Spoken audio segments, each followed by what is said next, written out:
Julius Caesar. The whole story, narrated straight from Wikipedia, start to finish. Let's dive in.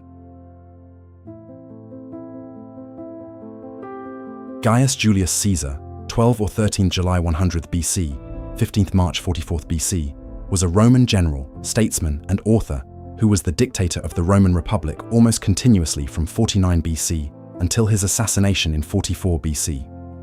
A member of the First Triumvirate, he led the Roman armies through the Gallic Wars and defeated his political rival Pompey in Caesar's civil war. He consolidated power and proclaimed himself dictator for life in 44 BC, helping create the political conditions that led to the collapse of the Roman Republic and the emergence of the Roman Empire. For his role in these events, he is regarded as one of history's most influential figures. In 60 BC, Caesar, Crassus, and Pompey formed the First Triumvirate, an informal political alliance that dominated Roman politics for several years. Their attempts to amass political power were opposed by many in the Senate, including Cato the Younger, with the private support of Cicero. Caesar rose to become one of the most powerful politicians in the Roman Republic through a string of military victories in the Gallic Wars, completed by 51 BC, which greatly expanded Roman territory. During this time, he invaded Britain and built a bridge across the Rhine. These achievements, along with the loyalty of his veteran army, threatened to eclipse the standing of Pompey. The alliance between Caesar and Pompey slowly broke down, and, by 50 BC, Pompey had realigned himself with the Senate. With his command expiring and the Gallic Wars largely concluded, the Senate ordered Caesar to relinquish his military command and return to Rome. In early January 49 BC, Caesar openly defied the Senate by crossing the Rubicon and marching towards Rome at the head of an army. This act began Caesar's civil war, which he won, leaving him in a position of near unchallenged power and influence in 45 BC. After assuming control of government and pardoning many of his enemies, Caesar carried out various reforms and public works. He created the Julian calendar to replace the Republican lunisolar calendar, reduced the size of the grain dole, settled his veterans in new overseas colonies, greatly increased the size of the Senate, and extended citizenship to communities in Spain and what is now northern Italy. In early 44 BC, he was proclaimed dictator for life. Fearful of his power, his domination of the state, and the possibility that he might make himself king, a group of senators, led by Brutus and Cassius, assassinated Caesar on the Ides of March, 15th March, 44 BC. A new series of civil wars broke out, and the constitutional government of the Republic was never fully restored. Caesar's great-nephew and adoptive heir Octavian, later known as Augustus, rose to sole power after defeating his opponents 13 years later. Octavian then set about consolidating his power, transforming the Republic into the Roman Empire as its first emperor. Caesar was an accomplished author and commentator. Much of his life is known through his own accounts of his military campaigns. Other contemporary sources include the letters and speeches of Cicero and the historical writings of Sallust. Later biographies of Caesar by Suetonius and Plutarch are also important sources. Caesar is considered by many historians to be one of the greatest military commanders in history. His cognomen subsequently became a synonym for emperor. The title Caesar was used throughout the Roman Empire and gave rise to modern derivatives such as Kaiser and Tsar. He has frequently appeared in literary and artistic works. Early life and career. Gaius Julius Caesar was born into a patrician family, the gens Julia, on 12 or 13 July 100 BC. The family claimed to have immigrated to Rome from Alba Longa during the 7th century BC after the third king of Rome, Tullus Hostilius, took and destroyed their city. The family also claimed descent from Julius, the son of Aeneas and founder of Alba Longa. Given that Aeneas was a son of Venus, this made the clan divine. This genealogy had not yet taken its final form by the 1st century, but the clan's claimed descent from Venus was well established in public consciousness. There is no evidence that Caesar himself was born by caesarean section. Such operations entailed the death of the mother, but Caesar's mother lived for decades after his birth, and no ancient sources record any difficulty with the birth. Despite their ancient pedigree, the Julii Caesars were not especially politically influential during the Middle Republic. The first person known to have had the cognomen Caesar was a praetor in 208 BC during the Second Punic War. The family's first consul was in 157 BC, though their political fortunes had recovered in the early 1st century, producing 2 consuls in 91 and 90 BC. Caesar's homonymous father was moderately successful politically. He married Aurelia, a member of the politically influential Aureli Cottae, producing, along with Caesar, 2 daughters. Buoyed by his own marriage and the marriage of his sister to the extremely influential Gaius Marius, he also served on the Saturninian Land Commission in 103 BC and was elected praetor sometime between 92 and 85 BC. He served as proconsular governor of Asia for 2 years, likely 91-90 BC, life under Sulla and military service. Caesar's father did not seek a consulship during the domination of Lucius Cornelius Cinna, and instead chose retirement. During Cinna's dominance, Caesar was named as Flamen Dialis, a priest of Jupiter, which led to his marriage to Cinna's daughter Cornelia. The religious taboos of the priesthood would have forced Caesar to forego a political career. The appointment, one of the highest non-political honors, indicates that there were few expectations of a major career for Caesar. In early 84 BC, Caesar's father died suddenly. After Sulla's victory in the Civil War, 82 BC, Cinna's acta were annulled. Sulla consequently ordered Caesar to abdicate and divorce Cinna's daughter. Caesar refused, implicitly questioning the legitimacy of Sulla's annulment. Sulla may have put Caesar on the proscription lists, though scholars are mixed. Caesar then went into hiding before his relatives and contacts among the Vestal Virgins were able to intercede on his behalf. They then reached a compromise where Caesar would resign his priesthood, but keep his wife and chattels. Sulla's alleged remark he saw in Caesar many Mariuses is apocryphal. Caesar then left Italy to serve in the staff of the governor of Asia, Marcus Minucius Thermus. While there, he traveled to Bithynia to collect naval reinforcements and stayed some time as a guest of the king, Nicomedes IV, though later invective connected Caesar to a homosexual relation with the monarch. He then served at the siege of Mytilene, where he won the civic crown for saving the life of a fellow citizen in battle. The privileges of the crown, the Senate was supposed to stand on a holder's entrance, and holders were permitted to wear the crown at public occasions, whetted Caesar's appetite for honors. After the capture of Mytilene, Caesar transferred to the staff of Publius Servilius Vatia in Cilicia, before learning of Sulla's death in 78 BC and returning home immediately. He was alleged to have wanted to join in on the consul Lepidus's revolt that year, but this is likely literary embellishment of Caesar's desire for tyranny from a young age. Afterward, Caesar attacked some of the Sullan aristocracy in the courts, but was unsuccessful in his attempted prosecution of Gnaeus Cornelius Dolabella in 77 BC, who had recently returned from a proconsulship in Macedonia. Going after a less well-connected senator, he was successful the next year in prosecuting Gaius Antonius Hybrida, later consul in 63 BC, for profiteering from the proscriptions, but was forestalled when a tribune interceded on Antonius's behalf. After these oratorical attempts, Caesar left Rome for Rhodes, seeking the tutelage of the rhetorician Apollonius Molon. While traveling, he was intercepted and ransomed by pirates in a story that was later much embellished. According to Plutarch and Suetonius, he was freed after paying a ransom of 50 talents, and responded by returning with a fleet to capture and execute the pirates.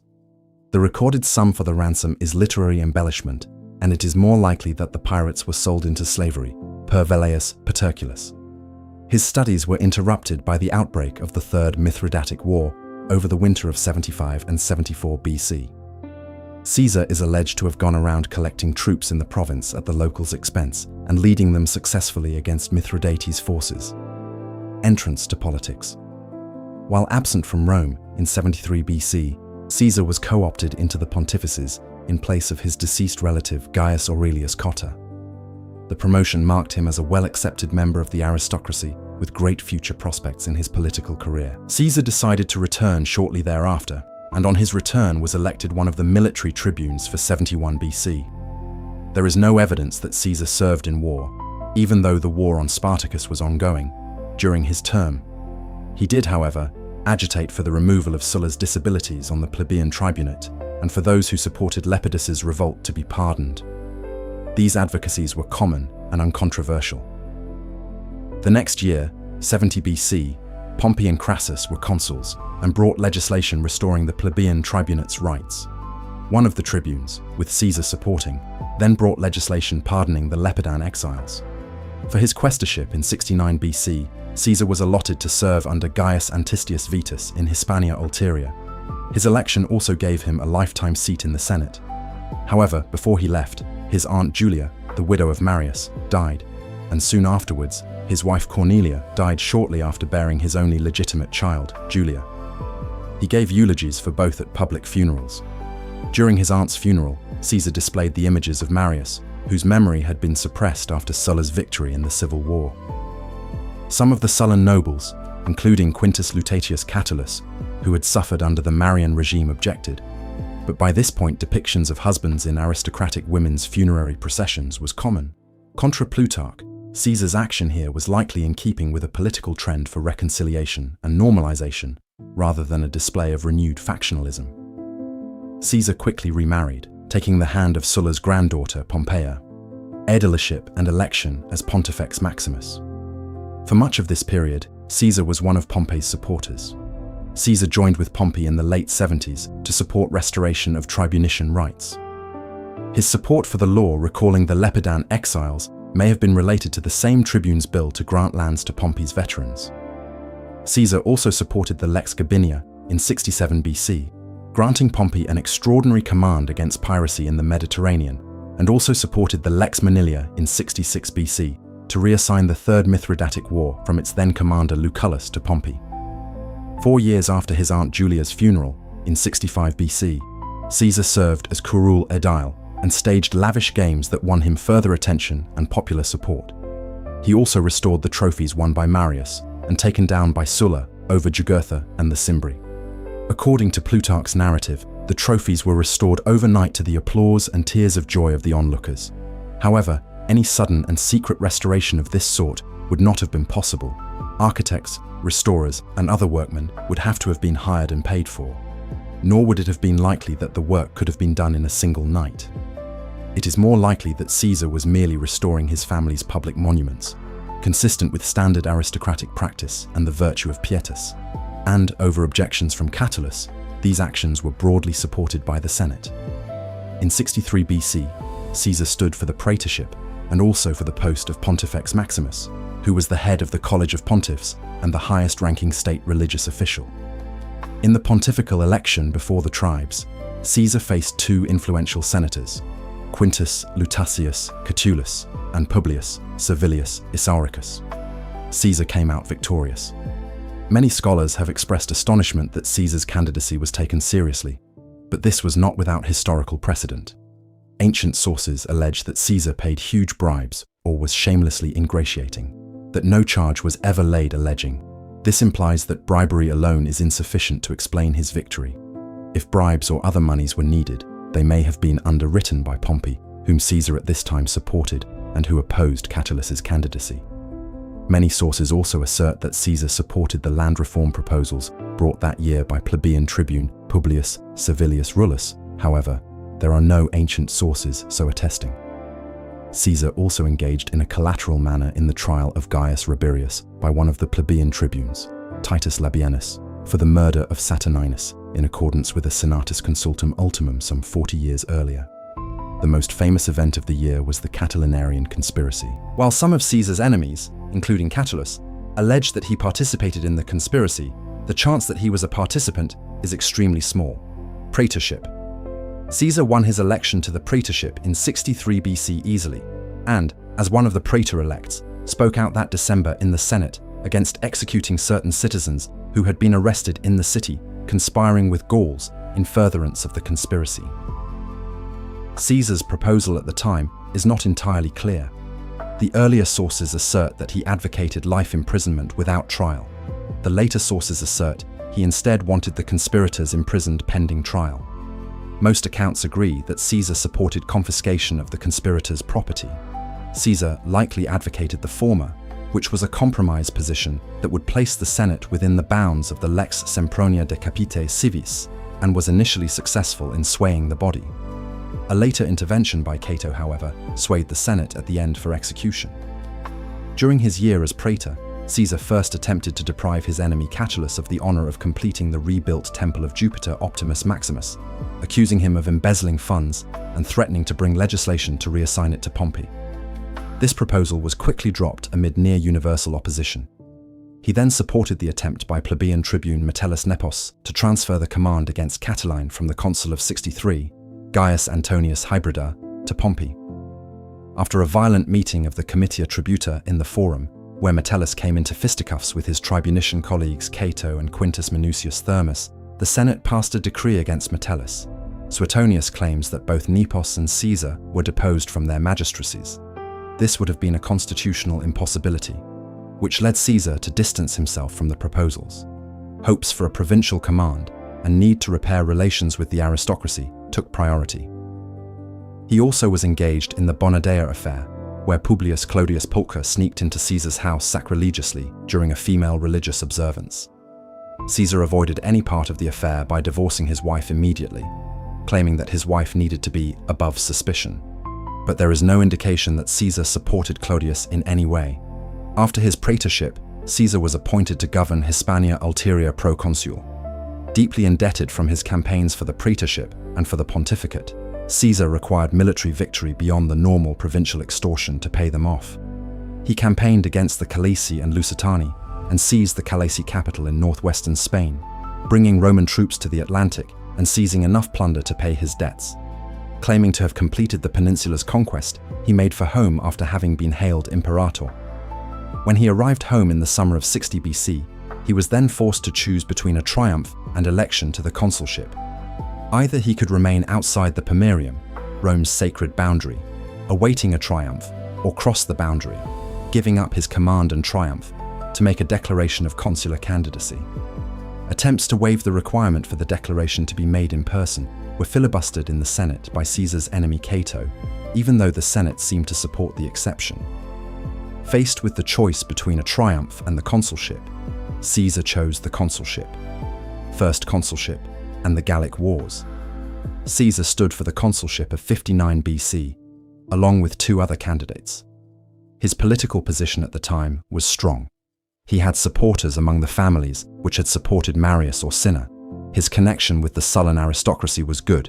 His support of Pompey had won him support in turn. His support for reconciliation in continuing aftershocks of the civil war was popular in all parts of society. With the support of Crassus, who supported Caesar's joint ticket with one Lucius Luxius, Caesar won. Luxius, however, did not, and the voters returned Marcus Calpurnius Bibulus instead, one of Caesar's long-standing personal and political enemies. First, consulship. After the elections, Caesar reconciled Pompey and Crassus, two political foes, in a three-way alliance misleadingly termed the First Triumvirate in modern times. Caesar was still at work in December of 60 BC, attempting to find allies for his consulship, and the alliance was finalized only some time around its start. Pompey and Crassus joined in pursuit of two respective goals: the ratification of Pompey's eastern settlement and the bailing out of tax farmers in Asia, many of whom were Crassus's clients. All three sought the extended patronage of land grants, with Pompey especially seeking the promised land grants for his veterans. Caesar's first act was to publish the minutes of the Senate and the assemblies, signaling the Senate's accountability to the public. He then brought in the Senate a bill, crafted to avoid objections to previous land reform proposals and any indications of radicalism, to purchase property from willing sellers to distribute to Pompey's veterans and the urban poor. It would be administered by a board of 20, with Caesar excluded, and financed by Pompey's plunder and territorial gains. Referring it to the Senate in hope that it would take up the matter to show its beneficence for the people, there was little opposition, and the obstructionism that occurred was largely unprincipled, firmly opposing it not on grounds of public interest, but rather opposition to Caesar's political advancement. Unable to overcome Cato's filibustering, he moved the bill before the people, and at a public meeting, Caesar's co-consul Bibulus threatened a permanent veto for the entire year. This clearly violated the people's well-established legislative sovereignty and triggered a riot in which Bibulus's fasces were broken, symbolizing popular rejection of his magistracy. The bill was then voted through. Bibulus attempted to induce the Senate to nullify it on grounds it was passed by violence and contrary to the auspices, but the Senate refused. Caesar also brought and passed a 1/3 write-down of tax farmers' arrears for Crassus and ratification of Pompey's eastern settlements. Both bills were passed with little or no debate in the Senate. Caesar then moved to extend his agrarian bill to Campania sometime in May. This may be when Bibulus withdrew to his house. Pompey, shortly thereafter, also wed Caesar's daughter Julia to seal their alliance. An ally of Caesar's, plebeian tribune Publius Vatinius, moved the Lex Vatinia, assigning the provinces of Illyricum and Cisalpine Gaul to Caesar for 5 years. Suetonius's claim that the Senate had assigned to Caesar the Silvae Caelesque, woods and tracts, is likely an exaggeration. Fear of Gallic invasion had grown in 60 BC, and it is more likely that the consuls had been assigned to Italy, a defensive posture that Caesarian partisans dismissed as mere forest tracts. The Senate was also persuaded to assign to Caesar Transalpine Gaul as well, subject to annual renewal, most likely to control his ability to make war on the far side of the Alps. Sometime in the year, perhaps after the passing of the bill distributing the Campanian land, and after these political defeats, Bibulus withdrew to his house. There, he issued edicts in absentia, purporting unprecedentedly to cancel all days on which Caesar or his allies could hold votes for religious reasons. Cato too attempted symbolic gestures against Caesar, which allowed him and his allies to feign victimization. These tactics were successful in building revulsion to Caesar and his allies through the year. This opposition caused serious political difficulties to Caesar and his allies, belying the common depiction of triumviral political supremacy. Later in the year, however, Caesar, with the support of his opponents, brought and passed the Lex Julia de Repetundis to crack down on provincial corruption. When his consulship ended, Caesar's legislation was challenged by 2 of the new praetors, but discussion in the Senate stalled and was regardless dropped. He stayed near the city until sometime around mid-March. Campaigns in Gaul. During the Gallic Wars, Caesar wrote his commentaries thereon, which were acknowledged even in his time as a Latin literary masterwork. Meant to document Caesar's campaigns in his own words and maintain support in Rome for his military operations and career, he produced some 10 volumes covering operations in Gaul from 58 to 52 BC. Each was likely produced in the year following the events described and was likely aimed at the general, or at least literate, population in Rome. The account is naturally partial to Caesar. His defeats are excused and victories highlighted, but it is almost the sole source for events in Gaul in this period. Gaul in 58 BC was in the midst of some instability. Tribes had raided into Transalpine Gaul, and there was an ongoing struggle between 2 tribes in central Gaul, which collaterally involved Roman alliances and politics. The divisions within the Gauls, they were no unified bloc, would be exploited in the coming years. The first engagement was in April 58 BC, when Caesar prevented the migrating Helvetii from moving through Roman territory, allegedly because he feared they would unseat a Roman ally. Building a wall, he stopped their movement near Geneva and, after raising 2 legions, defeated them at the Battle of Bibracte before forcing them to return to their original homes. He was drawn further north, responding to requests from Gallic tribes, including the Aedui, for aid against Ariovistus, king of the Suebi and a declared friend of Rome by the Senate during Caesar's own consulship, and he defeated them at the Battle of Vosges. Wintering in northeastern Gaul near the Belgae in the winter of 58-57, Caesar's forward military position triggered an uprising to remove his troops. Able to eke out a victory at the Battle of the Sabes, Caesar spent much of 56 BC suppressing the Belgae and dispersing his troops to campaign across much of Gaul, including against the Veneti in what is now Brittany. At this point, almost all of Gaul, except its central regions, fell under Roman subjugation. Seeking to buttress his military reputation, he engaged Germans attempting to cross the Rhine, which marked it as a Roman frontier. He here built a bridge across the Rhine in a feat of engineering meant to show Rome's ability to project power. Ostensibly seeking to interdict British aid to his Gallic enemies, he led expeditions into southern Britain in 55 and 54 BC, perhaps seeking further conquests or otherwise wanting to impress readers in Rome. Britain at the time was to the Romans an island of mystery and a land of wonder. He, however, withdrew from the island in the face of winter uprisings in Gaul, led by the Eburones and Belgae, starting in late 54 BC, which ambushed and virtually annihilated a legion and 5 cohorts. Caesar was, however, able to lure the rebels into unfavorable terrain and routed them in battle. The next year, a greater challenge emerged with the uprising of most of central Gaul, led by Vercingetorix of the Averni. Caesar was initially defeated at Gergovia before besieging Vercingetorix at Alesia. After becoming himself besieged, Caesar won a major victory, which forced Vercingetorix's surrender. Caesar then spent much of his time into 51 BC, suppressing any remaining resistance: politics, Gaul, and Rome. In the initial years from the end of Caesar's consulship in 59 BC, the three so-called triumvirs sought to maintain the goodwill of the extremely popular Publius Clodius Pulcher, who was plebeian tribune in 58 BC, and in that year successfully sent Cicero into exile. When Clodius took an anti-Pompeian stance later that year, he unsettled Pompey's eastern arrangements, started attacking the validity of Caesar's consular legislation, and by August 58 forced Pompey into seclusion. Caesar and Pompey responded by successfully backing the election of magistrates to recall Cicero from exile on the condition that Cicero would refrain from criticism or obstruction of the allies. Politics in Rome fell into violent street clashes between Clodius and two tribunes who were friends of Cicero.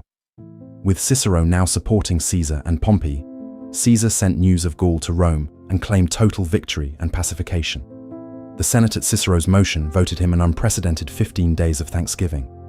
Such reports were necessary for Caesar, especially in light of senatorial opponents, to prevent the Senate from reassigning his command in Transalpine Gaul, even if his position in Cisalpine Gaul and Illyricum was guaranteed by the Lex Vitinia until 54 BC. His success was evidently recognized when the Senate voted state funds for some of Caesar's legions, which until this time, Caesar had paid for personally. The three allies' relations broke down in 57 BC. One of Pompey's allies challenged Caesar's land reform bill, and the allies had a poor showing in the elections that year. With a real threat to Caesar's command and actor brewing in 56 BC under the aegis of the unfriendly consuls, Caesar needed his allies' political support. Pompey and Crassus too wanted military commands. Their combined interests led to a renewal of the alliance, drawing in the support of Appius Claudius Pulcher and his younger brother Clodius for the consulship of 54 BC. They planned second consulships with following governorships in 55 BC for both Pompey and Crassus. Caesar, for his part, would receive a 5-year extension of command. Cicero was induced to oppose reassignment of Caesar's provinces and to defend a number of the allies' clients.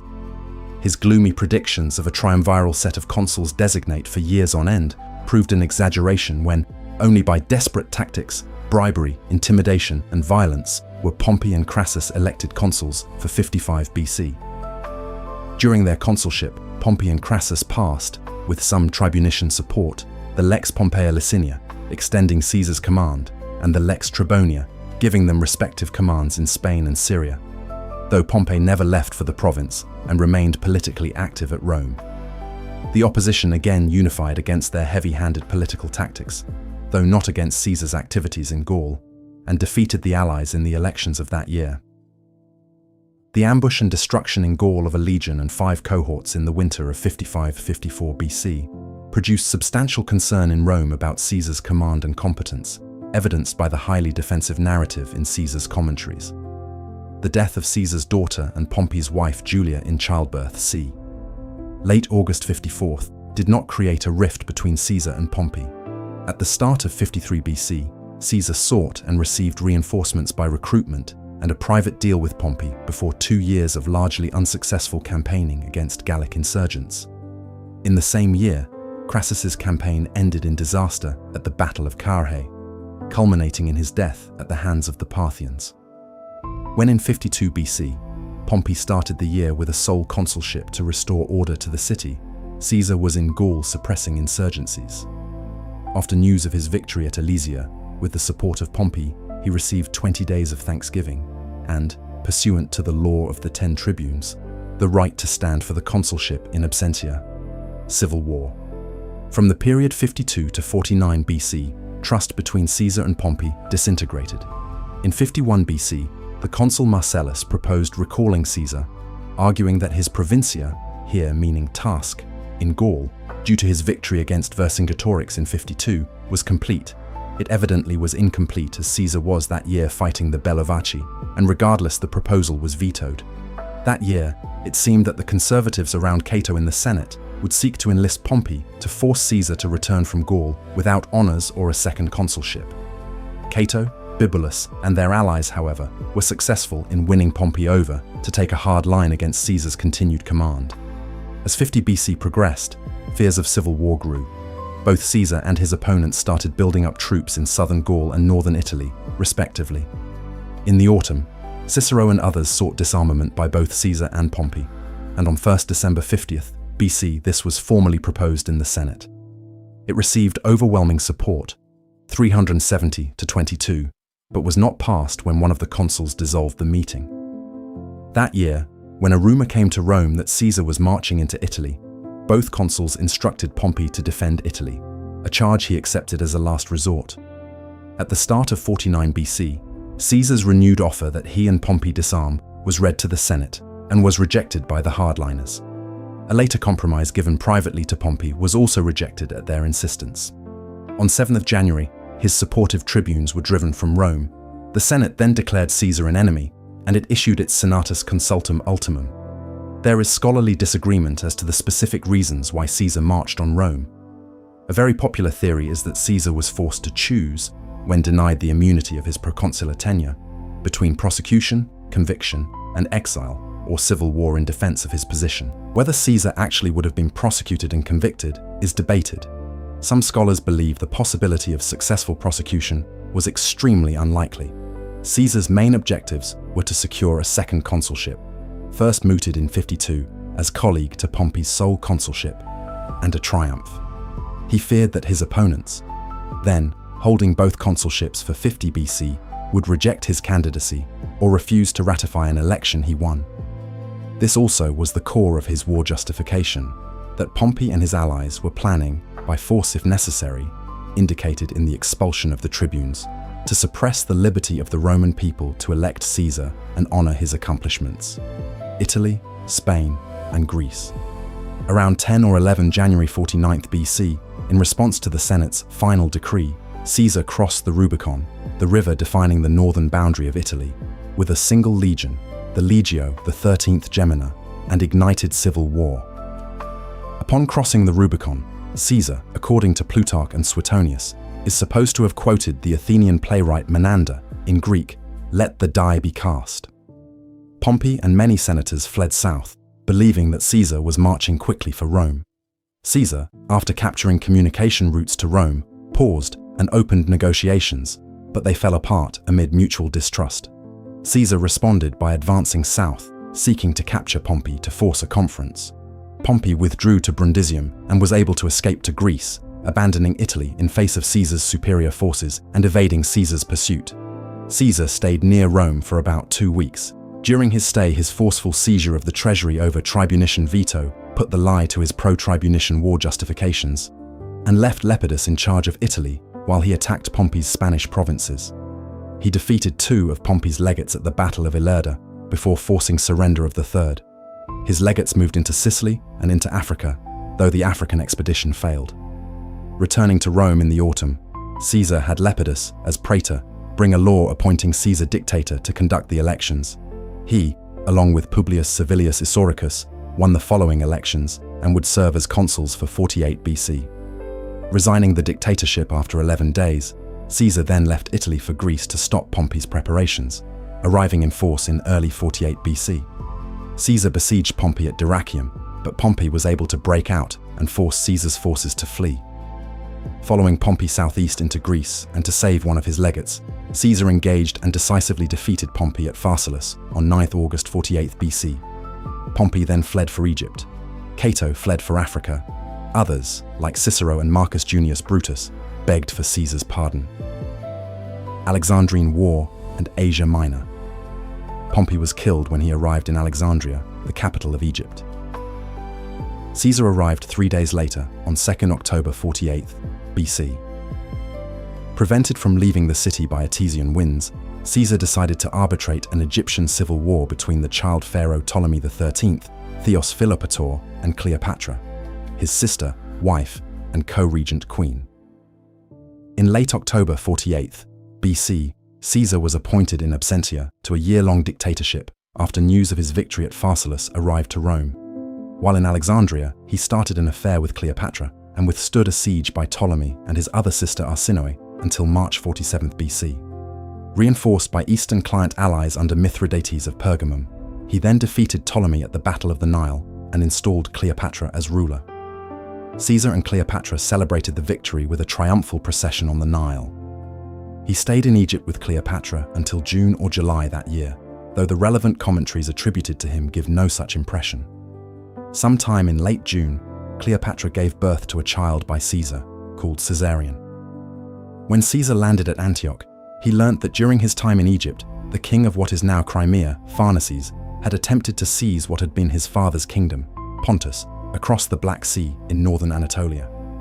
His invasion had swept aside Caesar's legates and the local client kings, but Caesar engaged him at Zela and defeated him immediately, leading Caesar to write Veni, Vidi, Vici, I came, I saw, I conquered, downplaying Pompey's previous Pontic victories. He then left quickly for Italy, Africa, and Spain. Caesar's absence from Italy put Mark Antony as Magister Equitum in charge. His rule was unpopular. Publius Cornelius Dolabella, serving as plebeian tribune in 47 BC, agitated for debt relief, and after that agitation got out of hand, the Senate moved for Antony to restore order. Delayed by a mutiny in southern Italy, he returned and suppressed the riots by force, killing many and delivering a similar blow to his popularity. Cato had marched to Africa, and there Metellus Scipio was in charge of the remaining republicans. They allied with Juba of Numidia. What used to be Pompey's fleet also raided the central Mediterranean islands. Caesar's governor in Spain, moreover, was sufficiently unpopular that the province revolted and switched to the republican side. Caesar demoted Antony on his return and pacified the mutineers without violence before overseeing the election of magistrates for 47 BC. Italy had been ruled by Caesar's authoritarian subordinates with no ordinary consuls, praetors, etc. until his return in September, and also those for 46 BC. Caesar would serve with Lepidus as consul in 46. He borrowed money for the war, confiscated and sold the property of his enemies at fair prices, and then left for Africa on 25 December 47 BC. Caesar's landing in Africa was marked with some logistical difficulties in establishing a beachhead. He was defeated by Titus Labienus at Ruspina on 4 January 46 BC, and thereafter took a rather cautious approach. After inducing some desertions from the Republicans, Caesar ended up surrounded at Thapsus. His troops attacked prematurely on 6 April 46 BC, starting a battle. They then won it and massacred the Republican forces without quarter. Marching on Utica, where Cato commanded, Caesar arrived to find that Cato had killed himself rather than receive Caesar's clemency. Many of the remaining anti-Caesarian leaders, including Metellus Scipio and Juba, also committed suicide shortly thereafter. Labienus and 2 of Pompey's sons, however, had moved to the Spanish provinces in revolt. Caesar started a process of annexing parts of Numidia and then returned to Italy via Sardinia in June 46 BC. Caesar stayed in Italy to celebrate 4 triumphs in late September, supposedly over 4 foreign enemies: Gaul, Egypt, Pharnaces, Asia, and Juba, Africa. He led Vercingetorix, Cleopatra's younger sister Arsinoe, and Juba's son before his chariot. Vercingetorix was executed. According to Appian, in some of the triumphs, Caesar paraded pictures and models of his victories over fellow Romans in the civil wars, to popular dismay. The soldiers were each given 24,000 sesterces, a lifetime's worth of pay. Further games and celebrations were put on for the plebs. Near the end of the year, Caesar heard bad news from Spain and, with an army, left for the peninsula, leaving Lepidus in charge as Magister Equitum. At a bloody battle at Munda on 17 March 45 BC, Caesar narrowly found victory. His enemies were treated as rebels, and he had them massacred. Labienus died on the field. While one of Pompey's sons, Sextus, escaped, the war was effectively over. Caesar remained in the province until June before setting out for Rome, arriving in October of the same year, and celebrated an unseemly triumph over fellow Romans. By this point, he had started preparations for war on the Parthians to avenge Crassus's death at Carrhae in 53 BC, with wide-ranging objectives that would take him into Dacia for 3 or more years. It was set to start on 18 March 44 BC. Dictatorship and assassination. Dictatorships and honours. Prior to Caesar's assumption of the title Dictator Perpetuo in February 44 BC, he had been appointed dictator some 4 times since his first dictatorship in 49 BC. After occupying Rome, he engineered this first appointment, largely to hold elections. After 11 days, he resigned. The other dictatorships lasted for longer periods, up to a year, and by April 46 BC he was given a new dictatorship annually. The task he was assigned revived that of Sulla's dictatorship, Rei Publicae Constituendae. These appointments, however, were not the source of legal power themselves.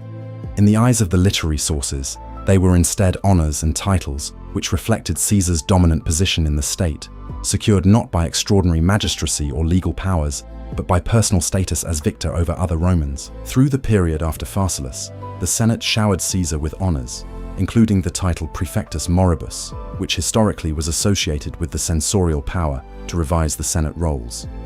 He was also granted power over war and peace, usurping a power traditionally held by the Comitia Centuriata. These powers attached to Caesar personally. Similarly extraordinary were a number of symbolic honours which saw Caesar's portrait placed on coins in Rome, the first for a living Roman, with special rights to wear royal dress, sit atop a golden chair in the Senate, and have his statues erected in public temples. The Roman calendar month Quintilis, in which he was born, was renamed Julius, now July. These were symbols of divine monarchy, and later, objects of resentment. The decisions on the normal operation of the state, justice, legislation, administration, and public works were concentrated into Caesar's person without regard for or even notice given to the traditional institutions of the Republic. Caesar's domination over public affairs and his competitive instinct to preclude all others alienated the political class and led eventually to the conspiracy against his life. Legislation. Caesar, as far as is attested in evidence, did not intend to restructure Roman society. Ernst Badian, writing in the Oxford Classical Dictionary, noted that although Caesar did implement a series of reforms, they did not touch on the core of the republican system. He had no plans for basic social and constitutional reform, and that the extraordinary honours heaped upon him merely grafted him as an ill-fitting head onto the body of the traditional structure. The most important of Caesar's reforms was to the calendar, which saw the abolition of the traditional republican lunisolar calendar and its replacement with a solar calendar now called the Julian calendar. He also increased the number of magistrates and senators from 600 to 900 to better administer the empire and reward his supporters with offices. Colonies also were founded outside Italy, notably on the sites of Carthage and Corinth, which had both been destroyed during Rome's 2nd century BC conquests, to discharge Italy's population into the provinces and reduce unrest. The royal power of naming patricians was revived to benefit the families of his men, and the permanent court's jury pools were also altered to remove the tribuni aerarii, leaving only the equestrians and senators. He also took further administrative actions to stabilize his rule and that of the state. Caesar reduced the size of the grain dole from 320,000 down to around 150,000 by tightening the qualifications. Special bonuses were offered to families with many children to stall depopulation. Plans were drawn for the conduct of a census. Citizenship was extended to a number of communities in Cisalpine Gaul and to Cadiz. During the civil wars, Caesar had also instituted a novel debt repayment program. No debts would be forgiven, but they could be paid in kind, remitted rents up to a certain amount, and thrown games distributing food.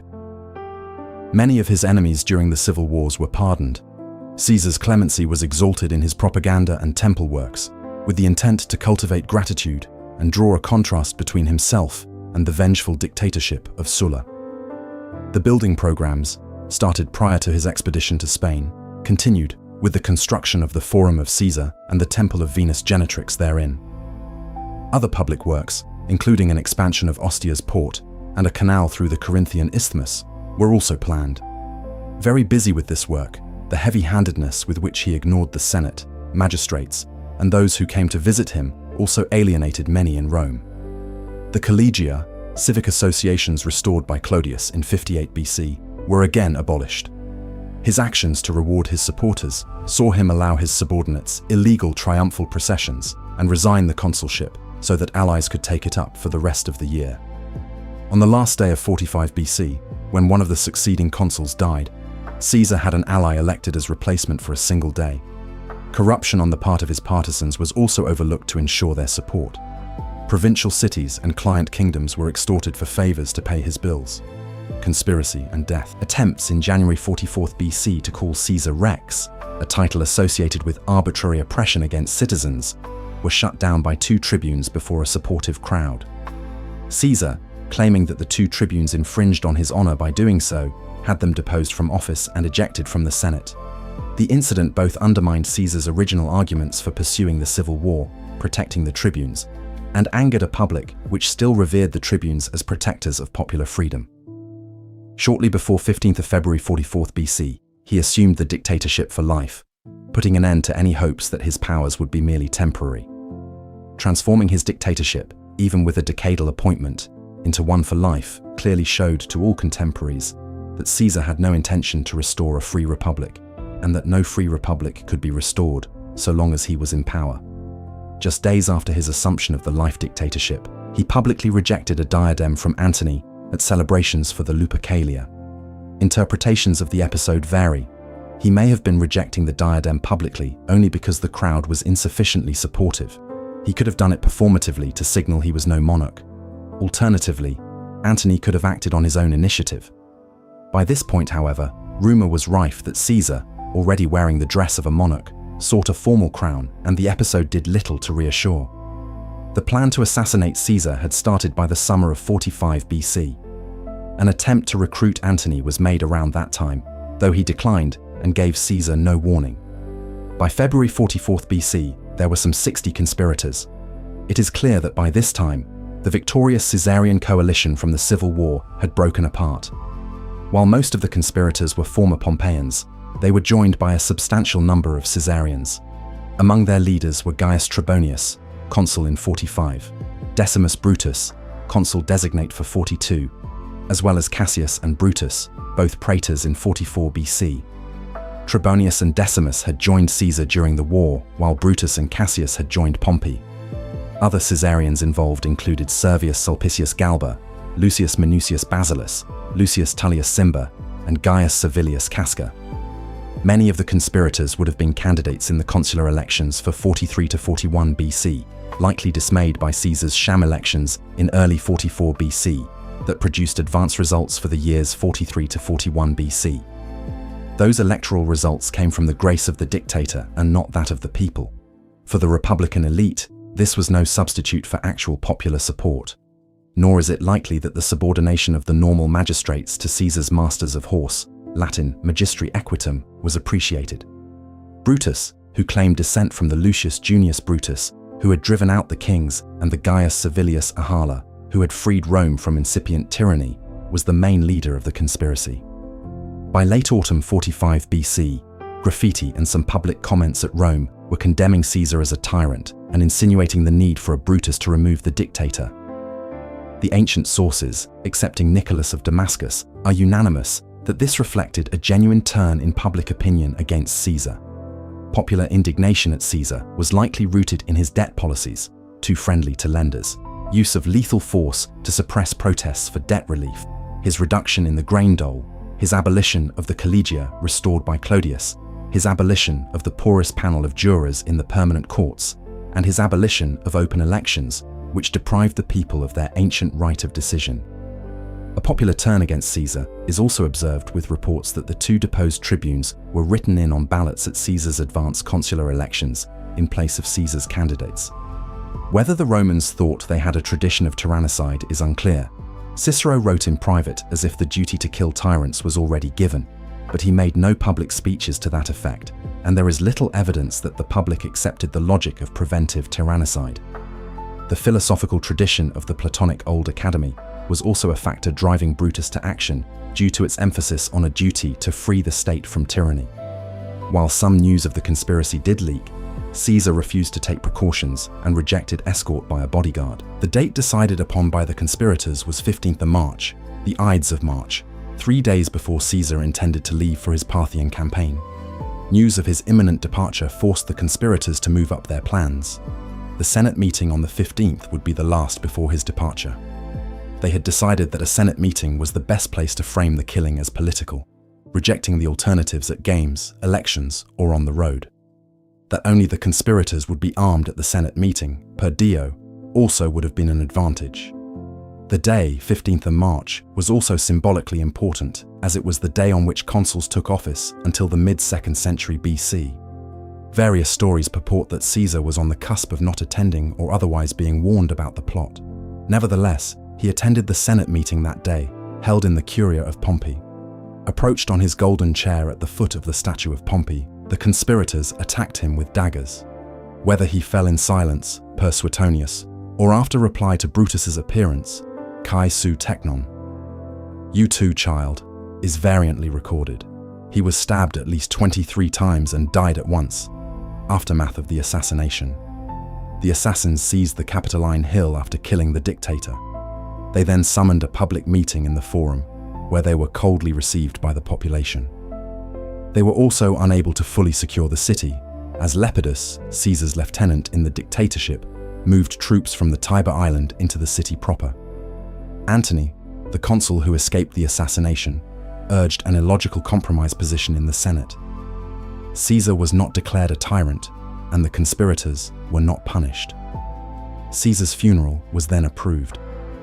The funeral saw Caesar's body move from the Regia, the official home of the pontifex Maximus, and formerly the Palace of the Kings, into the Forum where it was then cremated. Antony inflamed the public against the assassins, which triggered mob violence that lasted for some months before the assassins were forced to flee the capital, and Antony then finally acted to suppress it by force. In 44 BC, there was a 7-day cometary outburst that the Romans believed to represent the deification of Caesar, giving it the name Caesar's Comet. On the site of his cremation, the Temple of Caesar was begun by the Triumvirs in 42 BC at the east side of the main square of the Roman Forum. Only its altar now remains. The terms of the will were also read to the public. It gave a generous donative to the plebs at large and left as principal heir one Gaius Octavius, Caesar's great-nephew, then at Apollonia, and adopted him in the will. Resumption of the pre-existing republic proved impossible, as various actors appealed in the aftermath of Caesar's death to liberty or to vengeance to mobilize huge armies that led to a series of civil wars. The first war was between Antony in 43 BC and the Senate, including senators of both Caesarian and Pompeian persuasion, which resulted in Octavian, Caesar's heir, exploiting the chaos to seize the consulship and join with Antony and Lepidus to form the Second Triumvirate. After purging their political enemies in a series of proscriptions, the Triumvirs secured the deification of Caesar. The Senate declared on 1 January 42 BC that Caesar would be placed among the Roman gods, and marched on the east where a second war saw the Triumvirs defeat the Tyrannicides in battle, resulting in a final death of the Republican cause and a three-way division of much of the Roman world. By 31 BC, Caesar's heir had taken sole control of the empire, ejecting his triumviral rivals after 2 decades of civil war. Pretending to restore the Republic, his masked autocracy was acceptable to the war-weary Romans and marked the establishment of a new Roman monarchy. Personal life, health, and physical appearance. Based on remarks by Plutarch, c. 46, c. 120s AD, Caesar is sometimes thought to have suffered from epilepsy. Modern scholarship is sharply divided on the subject, and some scholars believe that he was plagued by malaria, particularly during the sullen proscriptions of the 80s BC. Other scholars contend his epileptic seizures were due to a parasitic infection in the brain by a tapeworm. Caesar had 4 documented episodes of what may have been complex partial seizures. He may additionally have had absence seizures in his youth. The earliest accounts of these seizures were made by the biographer Suetonius, who was born after Caesar died. The claim of epilepsy is countered among some medical historians by a claim of hypoglycemia, which can cause epileptoid seizures. A line from Shakespeare's Julius Caesar has sometimes been taken to mean that he was deaf in one ear. "Come on my right hand, for this ear is deaf." No classical source mentions hearing impairment in connection with Caesar. The playwright may have been making metaphorical use of a passage in Plutarch that does not refer to deafness at all, but rather to a gesture Alexander of Macedon customarily made. By covering his ear, Alexander indicated that he had turned his attention from an accusation in order to hear the defense.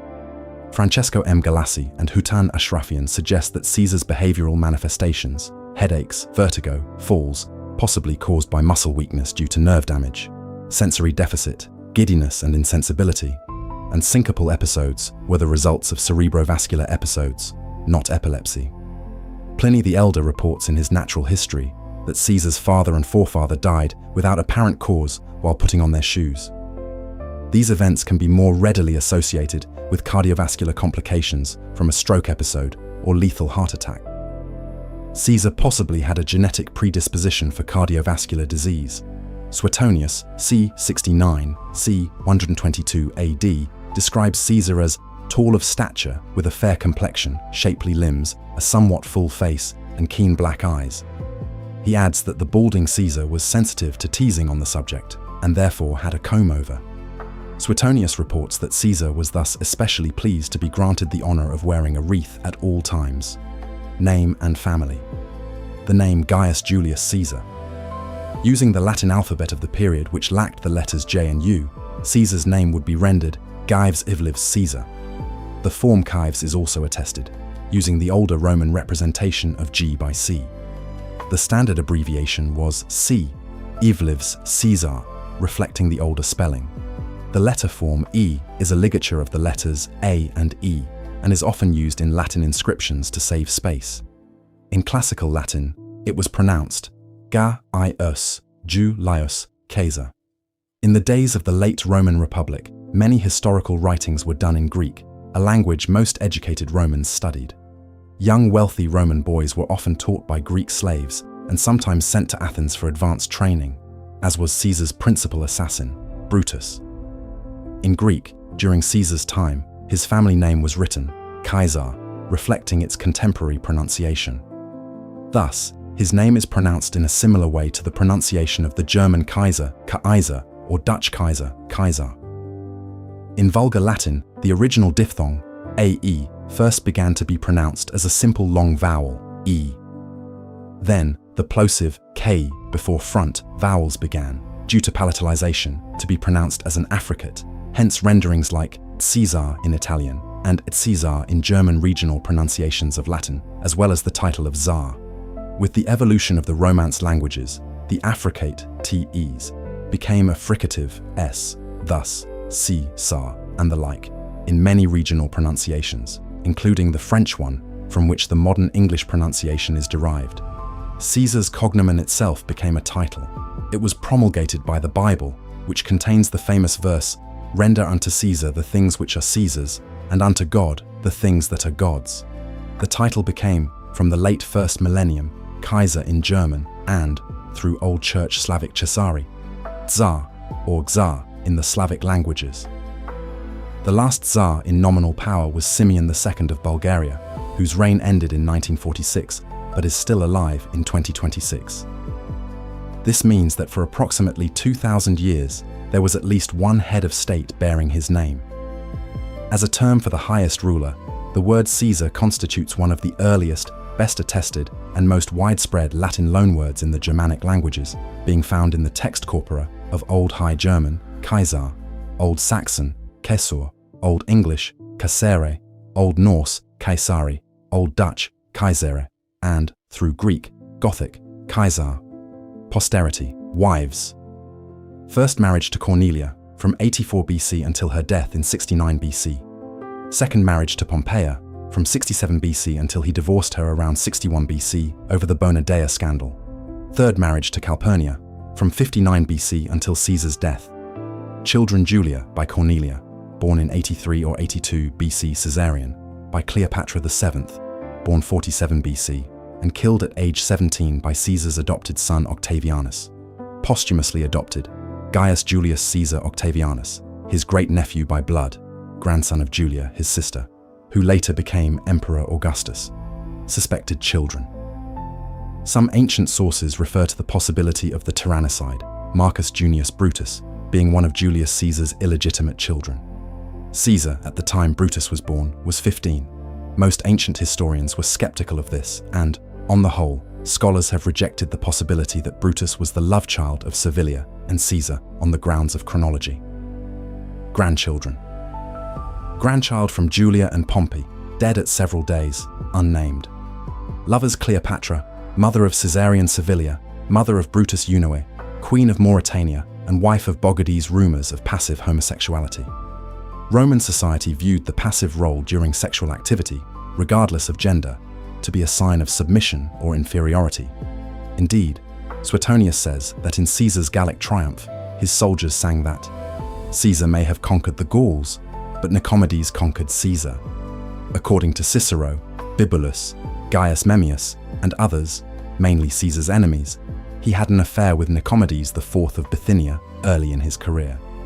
The stories were repeated, referring to Caesar as the Queen of Bithynia by some Roman politicians as a way to humiliate him.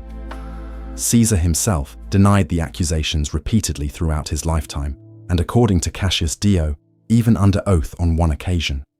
This form of slander was popular during this time in the Roman Republic to demean and discredit political opponents. Catullus wrote a poem suggesting that Caesar and his engineer Mamurra were lovers, but later apologized. Mark Antony charged that Octavian had earned his adoption by Caesar through sexual favors. Suetonius described Antony's accusation of an affair with Octavian as political slander. Octavian eventually became the first Roman emperor as Augustus. Literary works. During his lifetime, Caesar was regarded as one of the best orators and prose authors in Latin. Even Cicero spoke highly of Caesar's rhetoric and style.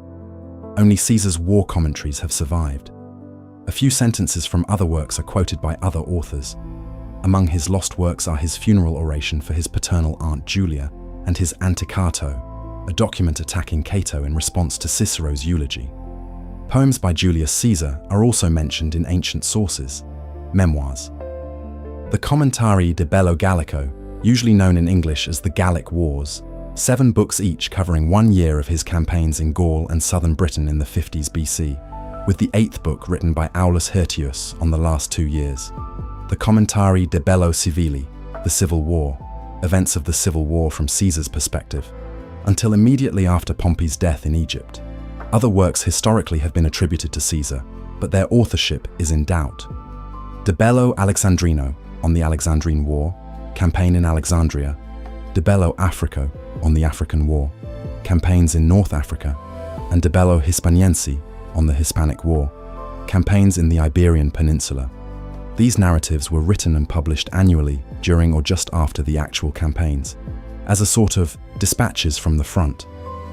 They were important in shaping Caesar's public image and enhancing his reputation when he was away from Rome for long periods.